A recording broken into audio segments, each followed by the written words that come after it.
All right. So, are you ready for a big introduction?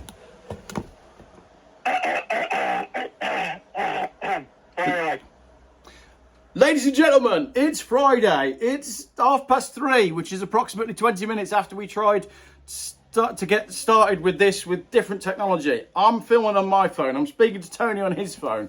My Nokia, I've realised, doesn't work. Tony's got some AirPods in. Right. Tony Goodman from EV Carnage. How you doing? Looking like Fat Pat Butcher. You look like Pat Butcher. I look like I've been in a fight. I don't know. I can't see you.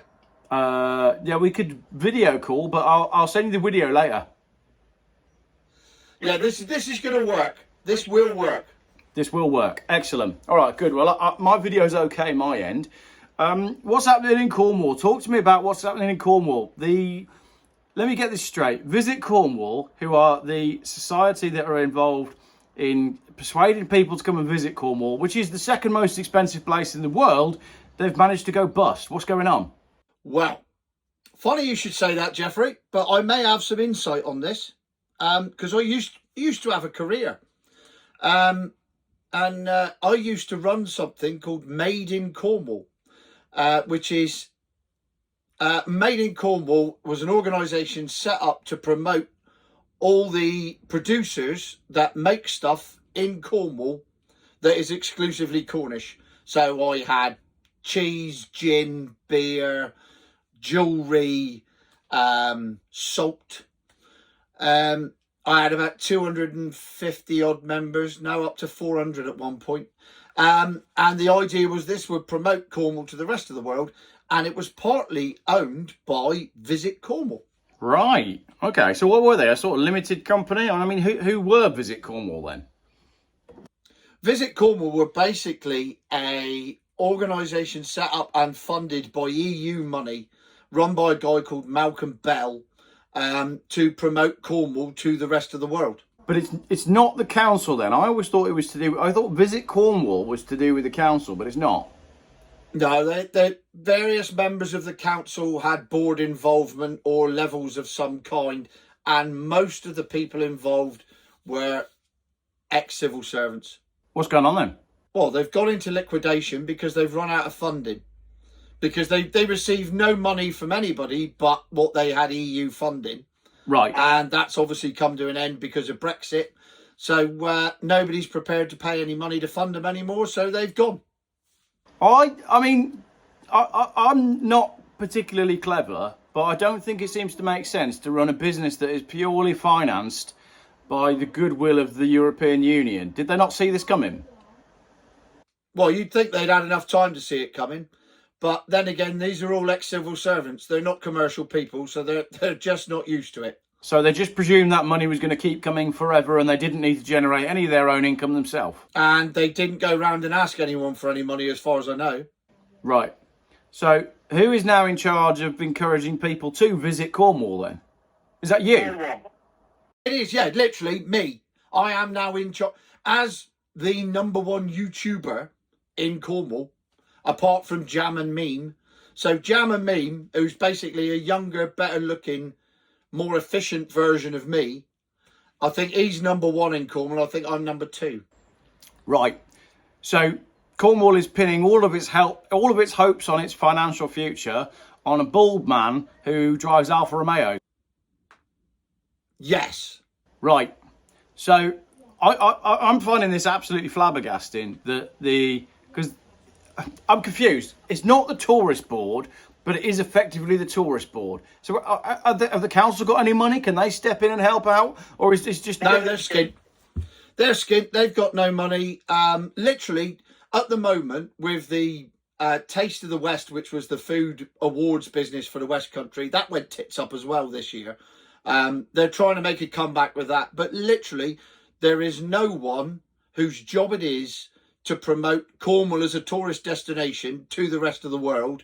There's nobody out there doing it, despite the fact it's 42% of our gross income. Is it? To be honest, I'm surprised that number's not higher. But I guess people forget that there is more to Cornwall than just the coastline. There's quite a lot in the middle, isn't there? So what? Yeah, basically clay tips, but clay tips and disused tin mines. That's what goes up through the middle of Cornwall. Then you got Bodmin Moor. Yeah, where the big cats are. So what we're going to do then? Now, you're gonna try and persuade everybody to come to Cornwall. Did lots of people come to Cornwall this year? Was it busy? Was it quiet? Is everybody skint? I was reading that places were quieter than normal because the prices have gone up too much. Can you do something about that when you're Mayor of Cornwall? Well, we're not going to have a Mayor of Cornwall, which interestingly is another story, because 2 years ago, about 2 years ago, when did I have that conversation with Johnny Cowan? Yeah, about 2 years ago, they announced that we were going to go for a Mayor of Cornwall that would then be like Andy Burnham or, God forbid, Sadiq Khan. But where you have like a mayor who's got a position of power, he has his own budget, and he gets to influence things and make decisions. And it was all geared around a woman called Linda Taylor, because the Conservatives were in charge at the time, and she fancied herself as Mayor of Cornwall. Now, me and a guy who back then still called himself Kerno King, now calls himself Edward Rowe. He was one of the premier YouTubers of the 2010s, and got very, very popular. And he said, no way is she going to be mayor for Cornwall. I'll run. And I said, well, if you don't, I will. We can't run against each other because we're both competing for the same audience, but one of us should. And in subsequent hustings that were held, I don't like that word, it's very Middle England, but nevertheless, that's what they called them. It was brought up that certain celebrities were trying to scupper the Mayor of Cornwall job. Celebrities? Yeah, celebrity. So I changed my name on Twitter, or X, to Tony Goodman, future Mayor of Cornwall. Yeah. Because I thought I got to start the groundwork early. And literally my manifesto was, if I get in, I think I was going to be paid a salary of about 120k a year. And then I would have this huge budget. So I said what I'd do is I would put all the budget into affordable housing and just build houses for Cornish people to live in. And my mayoral salary, I would go to a pub in Cornwall once a week on a Friday. And if you came up and said, hello, Mr. Mayor, I would buy you a pint out of my salary. That's the best manifesto I've ever heard. That's a brilliant manifesto. Because, it was based on the subject that Cornwall doesn't need any more politicians. I'm not really sure it needs any. Well, we've got the largest council in compared to the amount of people we've got, and we've got 6 MPs for Cornwall. We don't need any more politicians. 6 MPs for Cornwall? Yeah. What? That's more than there's people that live there off season. 550,000. So it's roughly 1 MP per 100,000 people. You'd think you'd be able to get, the will of the people done with those sort of numbers. Yeah, well, unfortunately, much like everything else in politics these days, democracy is dead. Nobody listens to anybody, which surprisingly is the subject of a video that I've got ready for tomorrow on the 20-mile-an-hour consultation. That's a different story. Oh, so, that 20-mile-an-hour one though, that is interesting when you start looking through that. I know Cornwall is following Wales on all of that stuff. Well, basically, in a nutshell, they've had a consultation and everyone said no to it, and they're doing it anyway. But much like the digital ID. So, have you heard about that one? Digital ID, 3 million sign a petition. They don't debate it in Parliament and tell us they're doing it anyway. Yeah, I have. That's why I did a video on it, but it came out about an hour after yours. Oh, sorry about that.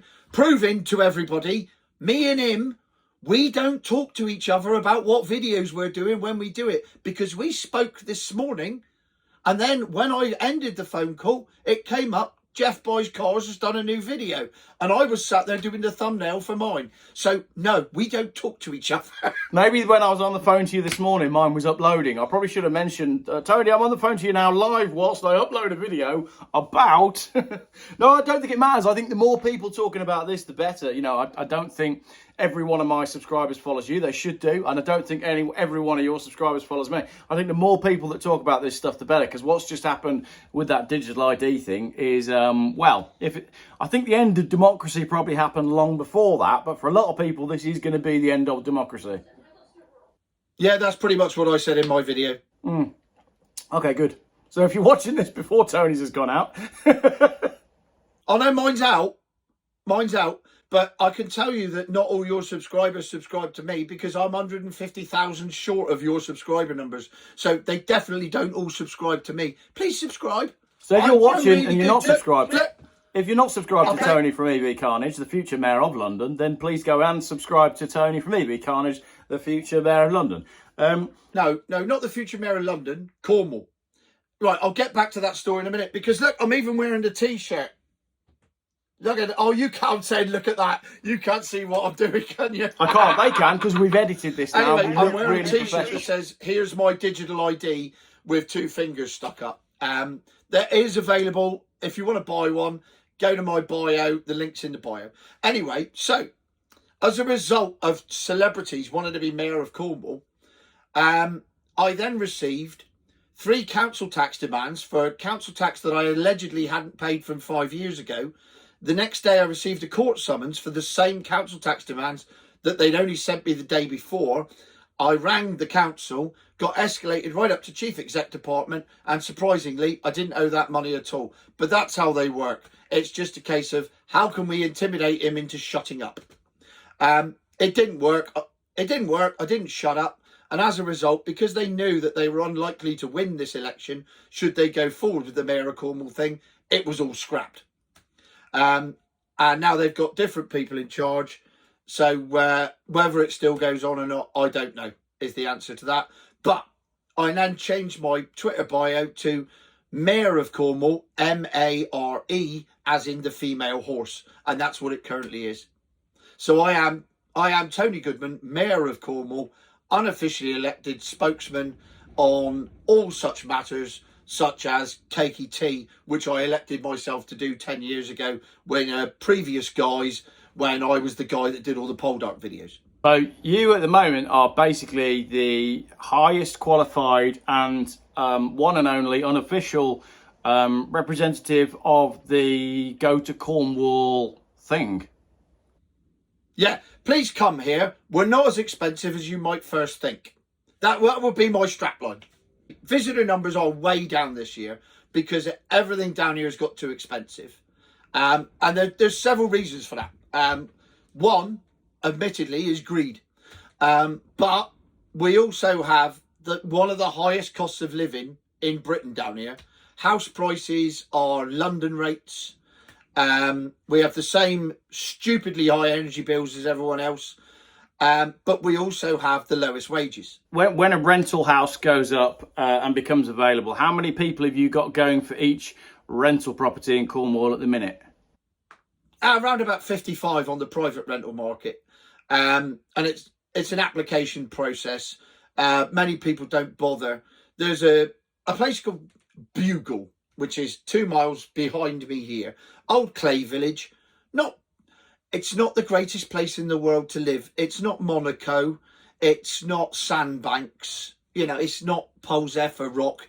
It's very, very proper old-fashioned Cornish village. All right, Tony, you keep telling them about the problems with Cornwall. I'm quickly going to call a man who's phoning me, who's collecting the car from Bournemouth. So you tell them all about Cornwall, and then I'll come back to you. Right. So anyway, this car, he's collected a car in the year. This village is not particularly desirable. Well, it's all right. Sorry, Mole, if you're watching this. It's a lovely village. My mate lives there. But it's not upper end. However, if you want to rent a 3-bedroom semi-detached house there, you're going to be paying between 12 and 1,300 quid with 3 months rent in advance and 1 month's rent deposit. So you're going to need 5 grand before you move in. And then you're going to need to find 1,300 quid a month, which, bearing in mind the average wage in Cornwall is 25 grand a year. That's 50% of your wages gone, or 25% if you're a couple. And then on top of that, you've still got to get through the application process, which is, who is most suitable to rent my property? And in most private landlords' cases, it'll be, have you got kids? Yes, you're out. Have you got animals? Yes, you're out. Instantly wipes out 3/4 of the market.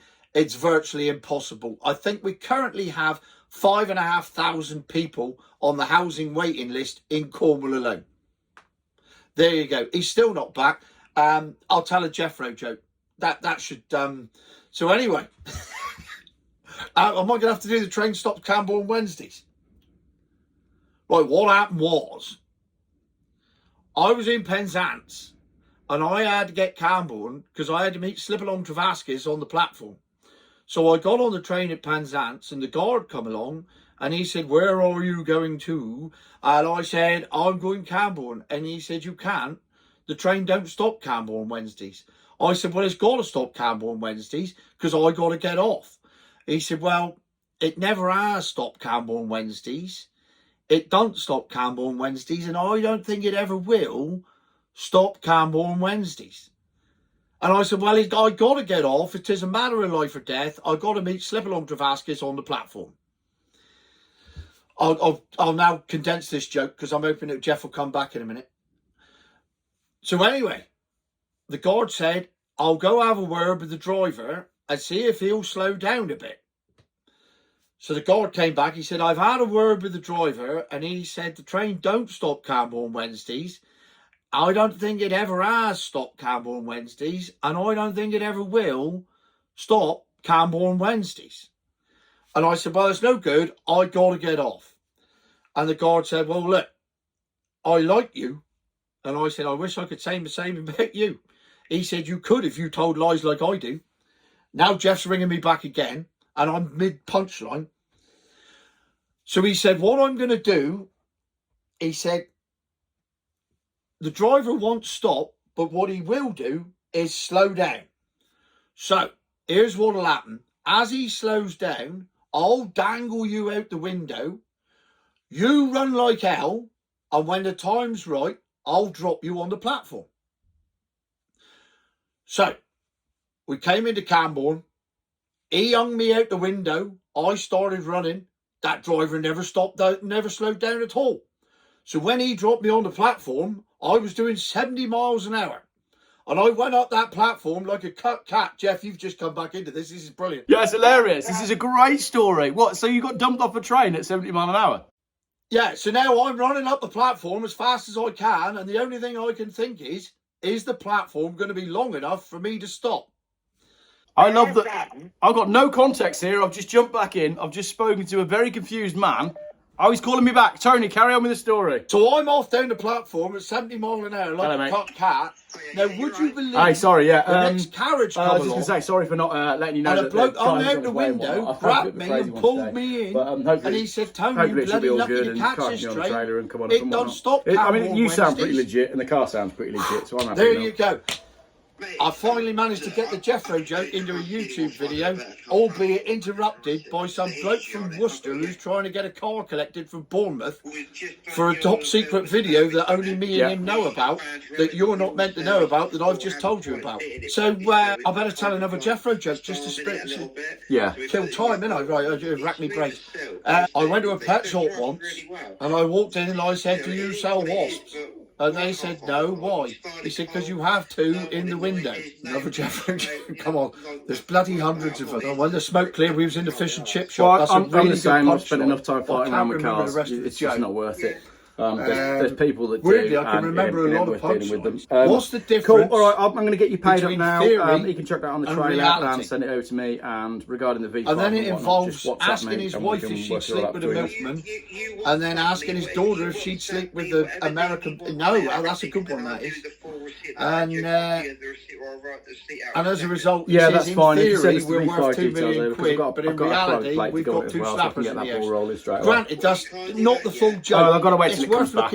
He delivers it so much better than I do, and he remembers all the details. Train stop Camborne Wednesday is the only one I can remember. This is the biggest bit of fluffing I've ever had to do. This is like filling in, isn't it? I'll tell you my favourite joke of all time. This come out of a Christmas cracking. I'll do that shortly. I'm just in the middle of filming something, so I'll pay you now. And a car pulled up. Thank you, buddy. Speak to you again. Can we have a lift? Bye, bye. No. I'll start out again. Fuck, I fucked that up. Right. These two crisps were walking down the road and a car pulled up and said, do you want a lift? And the crisp said, no, it's okay. We're walkers. It's called shame. It's my favourite joke of all time. Yeah, right, did you make it off Did you make it off the platform? All right, good. Well, I've now dealt with, I had one very confused lorry driver who was gone to visit a very confused garage and they didn't realise that they both knew me. So the lorry driver said, I'm here to collect a car and the guy's saying I don't know which car, and until I interrupted our video, they didn't know what was going on. Now we've sorted it. The car's been paid for. The car's on the lorry. It's on the way up. Anyway, carry on. Where did we get to? Well, I've just told 3 Jeffro jokes. Good man. So, yeah. So it's Friday afternoon. Anything goes, mate. It's nearly 4 o'clock on a Friday. I'm having a cup of tea. This is a great video. So we were talking about the fact that numbers are way down, and you've explained to everybody that numbers are way down in Cornwall. Has it got too expensive? Yes. There you go. Straight answer. Yes. I was doing some research because, believe it or not, for the last 15 years, have undertaken a role as a business hospitality consultant to various restaurants, hotels, pubs and everything throughout Cornwall. And this year I was doing a comparison on how much accommodation costs. And there was a 3-bedroom house just down the road from me on a similar housing estate that called itself a villa in Charlestown. A villa? It's not. It's a 3-bedroom semi-detached house in St Austell. Right. The difference between St Austell and Charlestown is the difference between Bradford and Barbados. Right. So they said it was in Charlestown. It's not. It's in St Austell. Anyway, they were advertising this place. It's a 3-bed semi, and they wanted £400 a night. £400 a night? A night. I can go to... That's the type of greed we're dealing with. Well, I was looking at this yesterday. We're looking for another house again, and I realised it's cheaper for me to go and rent a house in Spain for a month than it is for me to get anywhere in the UK. Yeah.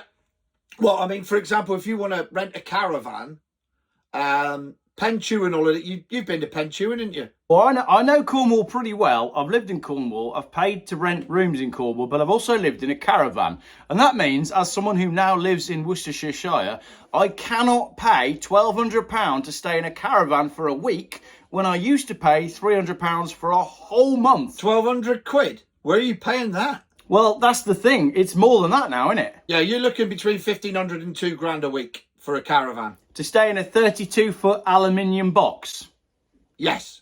It's wild, isn't it? It's wild. And the thing is, it's not like these sites have had loads and loads of investment. It's not like they're now, or, the world's best campsites. They're the same campsites from 10 years ago, just the price has gone up. Yes. Yeah, that's it.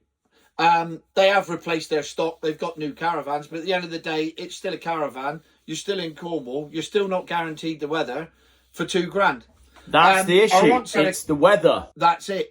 I had a conversation with the guy that owns the Isles of Scilly Steamship Company. Oh, yeah. At Royal Cornwall a few years ago. And we got deep into the whole commerciality of the Isles of Scilly. And I said, well, it's a very simple equation. You are turning the islands into Monaco. Because pretty soon, the only people that can go to the Isles of Scilly are the super rich. And he said, well, what do you mean? I said, well, and in fact, I looked at this the other day because Melissa, Mrs. Carnage, has never been to the Isles of Scilly. And I said, and on top of that, she gets really seasick. So the crossing is out. The crossing is 40 quid each way. That's reasonable. The flights are now about 160, 170 each way. So that's 340 quid per person to fly to the Scillies. It takes 20 minutes. You're in a 12-seater plane. You take off from a field at Land's End. You land the other side and you get picked up in a Land Rover for 370 quid. And you get weighed. I digress, but this is a good story. I went over to the Isles of Scilly just before COVID hit, 2020, for the Isles of Scilly Business Fair. Stayed 2 days, had a wonderful time. If you've never been, people, I know I'm saying it's expensive, but you got to go. It's one of the greatest places to go and have a piss up. So I'm over there, and the flight back, you get weighed. You, not your luggage, you have to stand on the scales. So the girl that I was with, she weighed her luggage. I said, you go first, darling, ladies first. I'm a gentleman. So she put a suitcase on, that was fine. She got on, that was fine. I put my suitcase on, that was fine. I got on, and the woman looked up at me and she went, "Oh." I said, "What?" She said, "Well, you got a choice." So what's that? She said, "You can go on one plane, you can go first, and then your luggage will come on the next plane, or your luggage goes on the first plane and you go on the next plane because you are too heavy and you've took the plane over the weight limit." Did she not offer you the option of going and having like a large dump? There's a story that goes with that, but that's parental advisory. I did once shed 3 kilos doing that. I don't want to know. I really don't want to know. But no, she didn't offer me that option because that wouldn't have been good enough. Right. So, cut a long story short, the lovely lady that I was with went, "Ha! Cheers, fatty," and ran off onto the plane. I arrived an hour after my suitcase did. And the other time, I got on at Newquay to go over there. And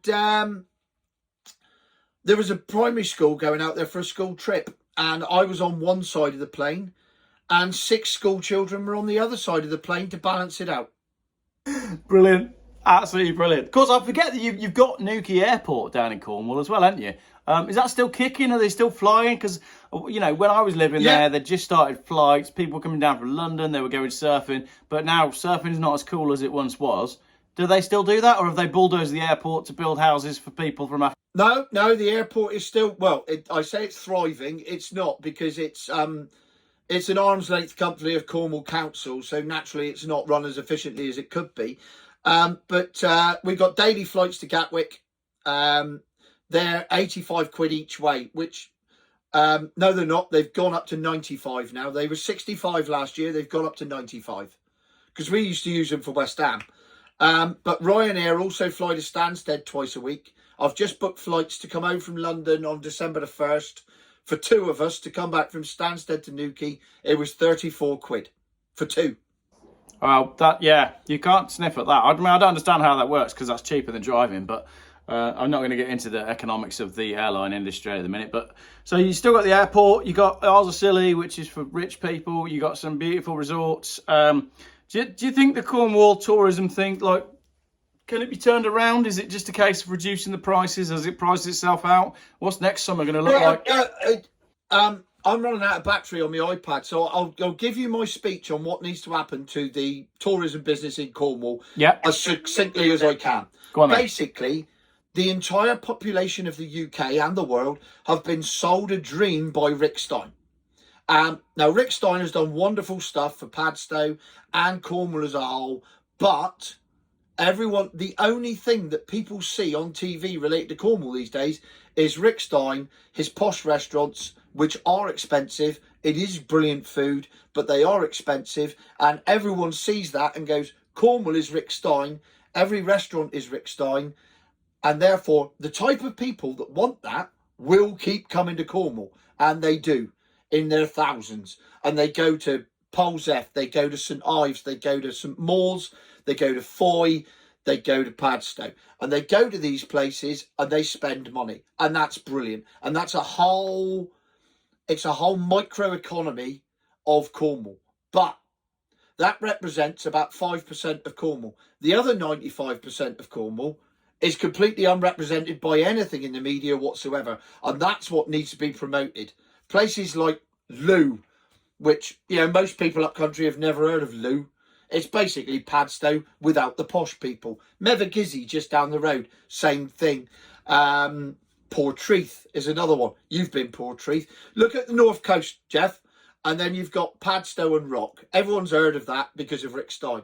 And then you look at all the other places along the North Coast that they could be going to, Crantock, and right the way down through to Sennan, all the way along. There's brilliant places. There's brilliant places inland. You've got Bodmin Moor and all the pubs on Bodmin Moor and everything to go with that.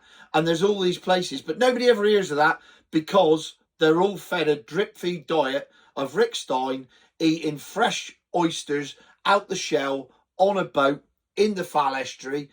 97% of people don't eat oysters because they taste like something that a man produces. And that, therein lies the problem. We need to we need to promote Cornwall as a place for everyone, not just for posh people driving electric Range Rovers who want to spend 800 quid a night eating in posh restaurants and pay £5 a week for an Airbnb for little Toby, Jocasta and Sennheiser to run around in. There you go. Tony, that's amazing. I want to see you as Mayor of Cornwall. I want to make Cornwall great again. Can we have hats? Can we have Macca? Make Cornwall great again. Make Cornwall great again. Hats. That'd be great. That's MCGA. It could be make Cornwall affordable again. Make Cornwall ace again. Yeah, make Cornwall ace. MCAA. Now we got to come up with something better than that. All right, we'll work it out. So you're going to. We need a slogan. That, ladies and gentlemen, was a Friday night video with Tony Goodman, aka EV Carnage, aka the Mayor of Cornwall. Tony, I'm going to let you go charge your battery, and I look forward to editing this one. It's going to be funny.